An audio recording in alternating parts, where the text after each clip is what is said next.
Indeed. So yeah, man. So speaking of legacy, man, let's go back over this again, man, because since we kicked it off with the Jay-Z, I'm sure we were one of the first people to talk about Jay-Z and his Target deal. A lot of people came out in defense of Jay-Z.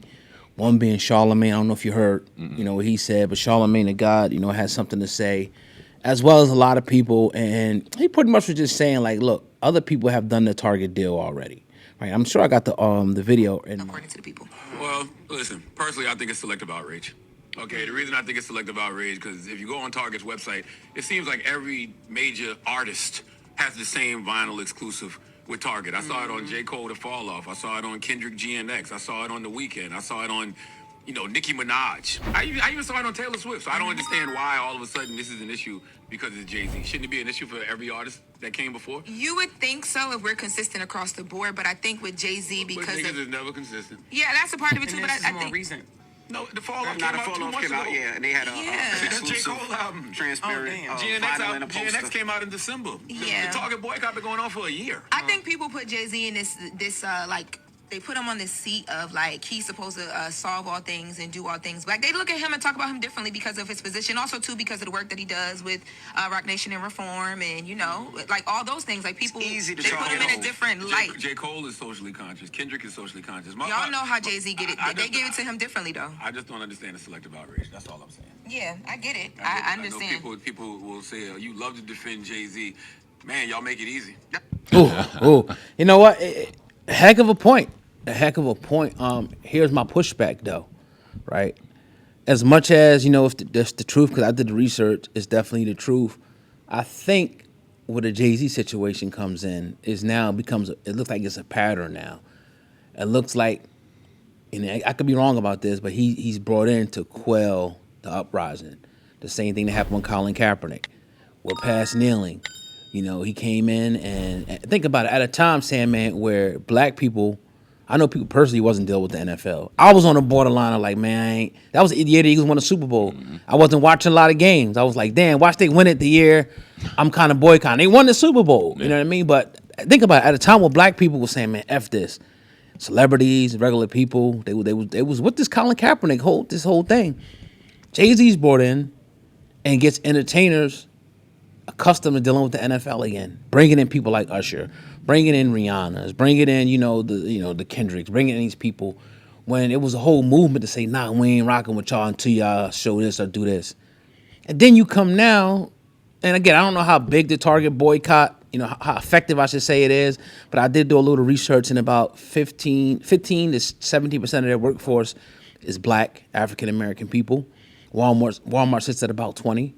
So our people still obviously are still working there, and some are still going there. But it just seems like you're brought in now. Now you come in right now. Sometimes it's about timing of things also. Maybe if you did this when we wasn't 2 or 3 years ago or whenever before the boycott, nobody would have thought none of it. But now it just seems like, oh, you being brought in to do this to calm these Negroes down, get these niggas messing back with Target again. Mm-hmm. And then maybe it's not the case, but that's just the way it looks. And he understands, and his team understands that perception is reality for a lot of people. So if you're going to be on, again, I'm not on the Jay-Z hate train. I still think people that's going making videos about him is clowns, right? But a man deserves criticism. He going to get criticism. That's why I'm standing with it. And I ain't saying we got to throw Jay-Z away. I ain't saying he's a coon. I ain't saying none of that. I'm just saying I don't like this move. Yeah, and I agree with most of everything of what you said. When it comes to Charlemagne, he was correct. 100% is selective outrage out there when it comes to Jay-Z in particular. Yep. Because people love to hate on Jay-Z. Yep. Because if you look at it, there weren't headlines when J. Cole dropped the Fall Off. There weren't headlines when Kendrick dropped GNX. There weren't headlines when Nicki Minaj dropped her album or Taylor Swift. There wasn't a headline letting you know that these artists, got in bed with Target to drop their vinyl layout. Mm-hmm. But when it comes to Jay-Z, there was this article. And I also think that Jay-Z, although a rapper, although just a human being, sits on a different plateau than the artist that he spoke of, because he's gotten into the corporate world and has been very successful in the corporate world. Mm-hmm. If you listen to any of Jay-Z's lyrics, if you listen to him speak, if you watch how he moves, he's very conscious about what's going on in the world. He's very conscious about how these white folk and these corporations like to use and manipulate black folk to do their bidding. He always talks about us being in power for ourselves, Yep. brokering deals to be Yep. in power for ourselves. He speaks this. So when we see him speak it, and we see him, and when we tend to believe him because he's been doing it for years, and we've seen how he's elevated, not only in music but on the corporate ladder.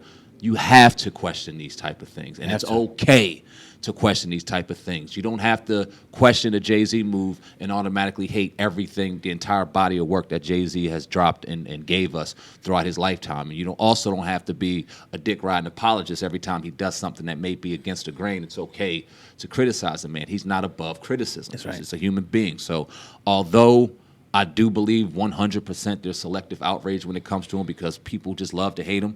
On the other side of the spectrum, I also think that when people like to call it down the middle, that it's okay for him to receive criticism. And in this position, I think he's above a Nicki Minaj or a J. Cole or even a Kendrick because of his corporate power and everything that he preaches. You would think that, okay, with that power and that type of influence, he will go against the grain and not mess with Target and do it another way. Exactly. Because he has the power to do it, he has the influence to do it, he has the resources to do it.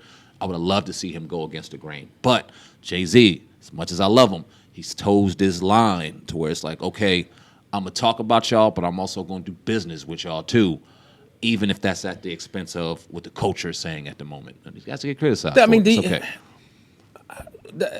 Obviously he deserves criticism, but people are trying to put him in a different, like he's a sellout, all he cares about is extra. money. That's extra. Yeah, I think that too. And, he thinks that is the other things surrounding Jay-Z, because now it seems like it's more of an attack on his legacy as well, coming from all angles. Like people don't, your academics, others, they're almost trying to make him, because there was a point where he almost seemed like he was untouchable.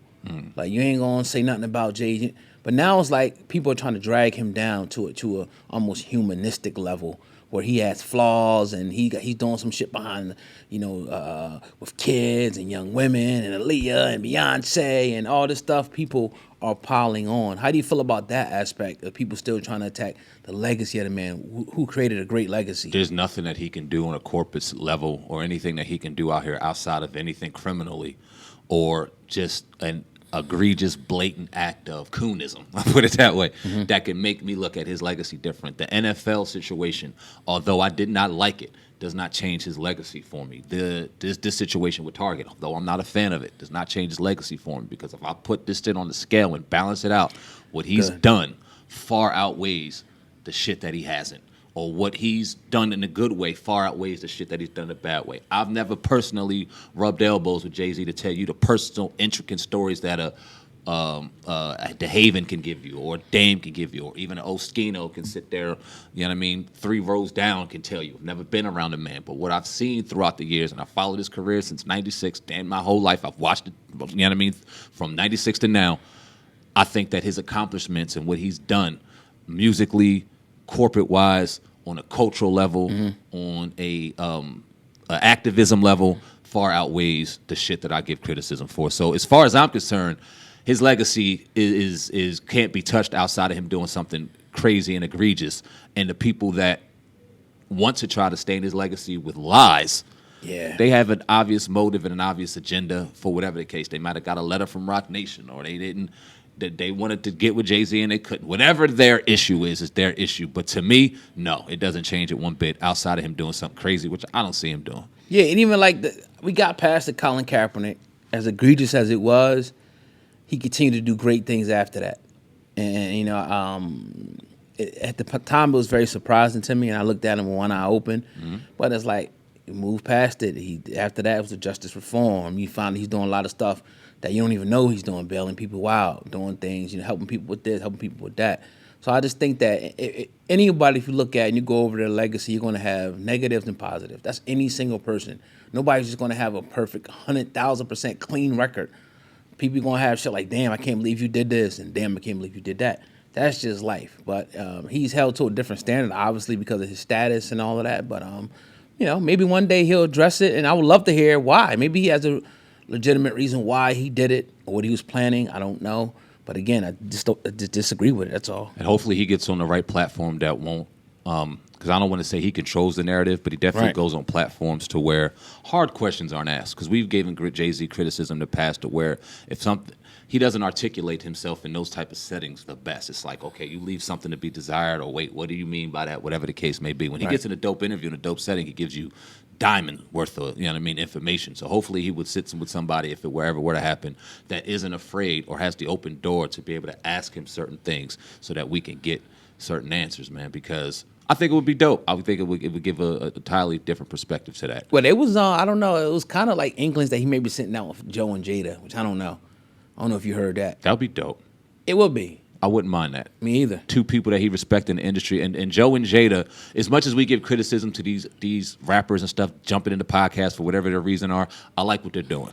Yeah, me too. I like what they're doing. I'm not going to sit back and act like I watch every episode. I haven't watched the full episode in its entirety. But when I do see the clips and I see little things they're doing, I'm like, okay, we had a conversation about podcasts and platforms that are moving the culture. They have the ability to do that, man. So yeah, that's true. I like what they're doing. I wouldn't be mad if I seen that. Now, what would change his legacy for me outside of anything criminal is if he sat on and started doing podcast runs. So we see Jay-Z with his phone up, like we seen Jay Prince and some of these OGs doing, sitting there responding. That would fuck his legacy all the way up. Yeah. For me. That would just humanize him for real. And we would have to come on here and have different conversations about him. So keep that mystique alive too, man. Let the people talk and you respond to them on stage and then let them talk about you for a month. Keep that mystique all the way there, man, because I think that strengthens your legacy even more. Man, I couldn't imagine waking up in the morning with coal in his eye. He was, oh. That shit would make me sick. Hell yeah. What y'all doing? Looking at the screen, reading his fucking comments and shit, it would make me sick. I don't think it was a video during the pandemic. I don't know if you've seen it. Mm-hmm. And he was interviewing with somebody. And he ain't like, know how to halfway use the shit. He was like pushing the screen and shit like this. I can't. I don't want to see Jay like that, man. That shit would hurt. Like, nah,